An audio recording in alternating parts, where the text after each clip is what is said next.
Kelly, Brad?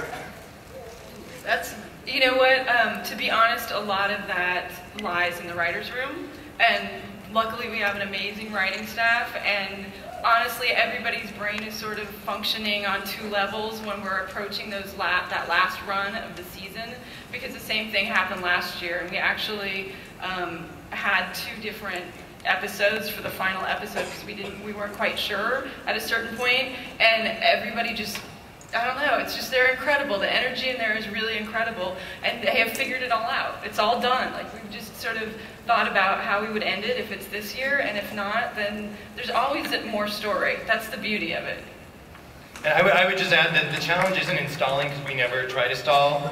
The challenge is when you're not stalling and you're moving really fast, where do you go next? But what is great about the character of Clark Kent is that, I have to say, the moment that Kelly and I read the pilot, we were like, this is brilliant, because it takes a character that we all know and it plunges him into a place of discovery where you really get to see the struggle that is inside Clark Kent as he's deciding to become Superman. And every year we're like, are there more struggles and are there more issues that come up? And we have pretty much 2 seasons worth of stories to tell, actually, at this point. Yeah. So we're not really worried about stalling. Thank you, guys. Thank you. Next question. Yeah, hi. I just want to say I've been a big fan since the first season. I started as a freshman in high school when you guys did too, so it was really relatable for me. But the question I have is with regards to new characters this season from the DC Universe. Are we going to see anyone new?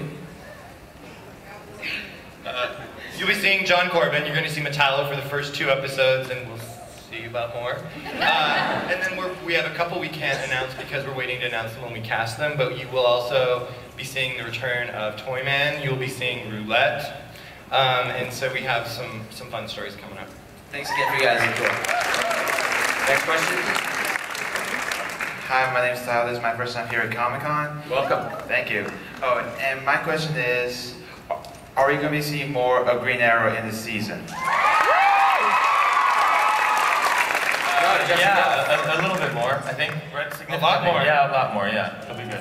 Why don't you tell us a little bit about Green Arrow's journey, because he kind of had sort of a hard time last year. So it'll be, we're gonna go back a little bit, and you know, last year I had a chance to play and kind of broken down a little bit, and then we jumped right out of it, and he was like, you know, it was over, and you know, he had figured out all of his problems, and he'd come to some kind of resolution, and then we find out this year that in fact that is not quite what happened, and he's struggling, isn't he?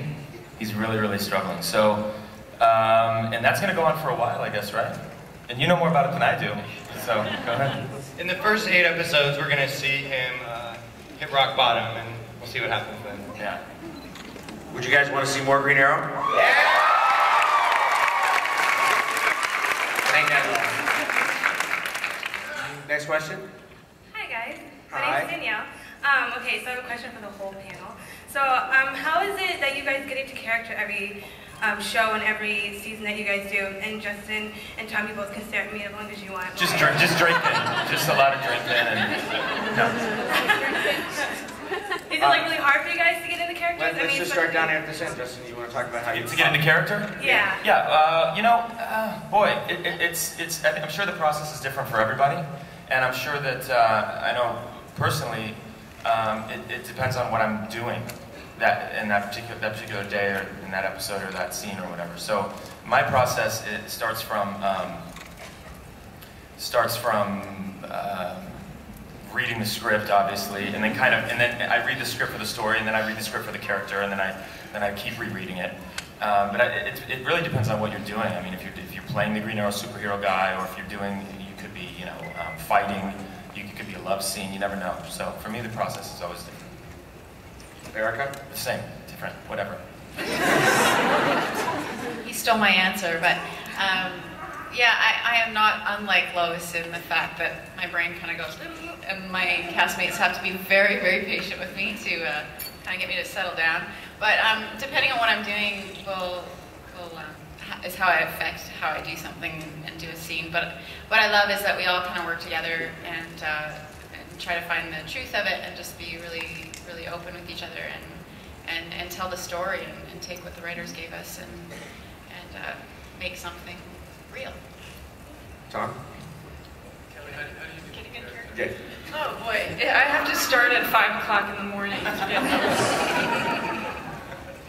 Well, I think for me, it's the question I had for Kelly is only half kidding, because we have a writing staff who's incredible, who not only as actors do we have to get in character on set, but they have to, even before we're ever around, get into the heads of those characters as well. And I think as great a job as they do, that only helps us do what we do on set.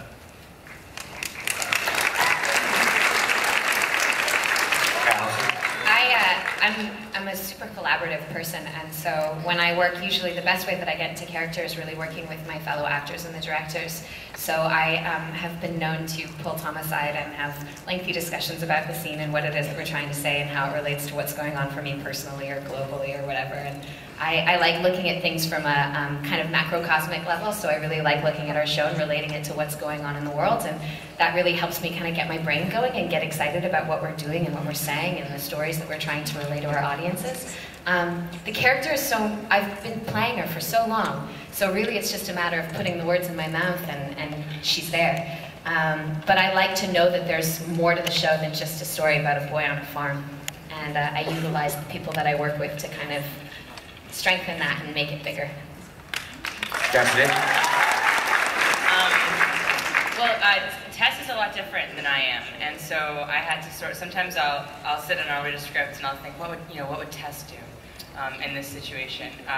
And I really, even only being on the show for a year, you start to get to know these people, and again, the writers, like Tom said, they write for this character, and it's so collaborative, everyone gets together. But I love to read it to kind of know where she's coming from. And then I absolutely love playing once we're in there and getting to just do things off the spur of the moment. That's the stuff that I think is most exciting. Callum? So, you know, this is obviously a new character for me. I'm just kind of sinking into his skin a little bit, but there's a certain level of intensity that I need. So I kind of listen to music, kind of hardcore, kind of punch myself in the face a couple of times. But it would be easy for me to play the villain, and I'm not looking to do that. So I'm just discovering him really. So I'm looking forward to getting into his skin. Great question. Thank you.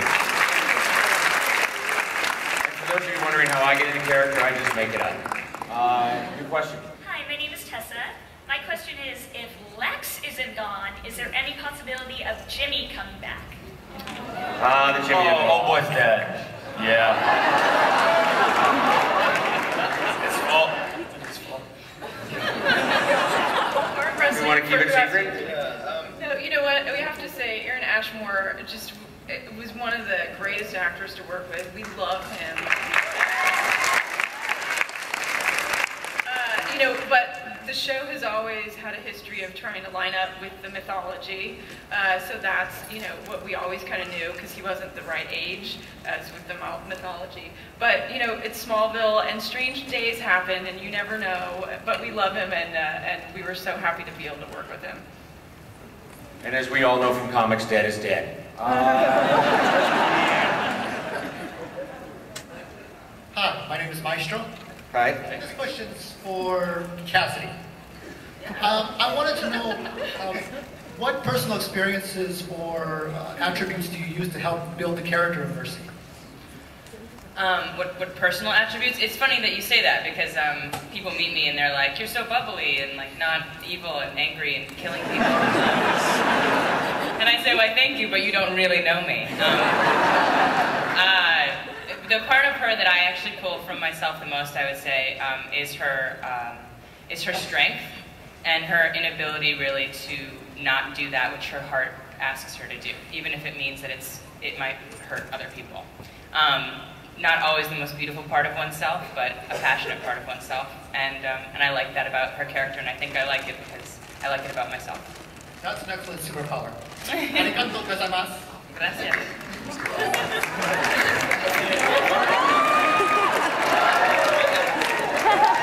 is a question for the writers and for Tom. We all saw the pseudo suit that was on screen a little bit. You guys can explain it a little bit more, and just Tom, so you know, spandex is actually pretty comfortable.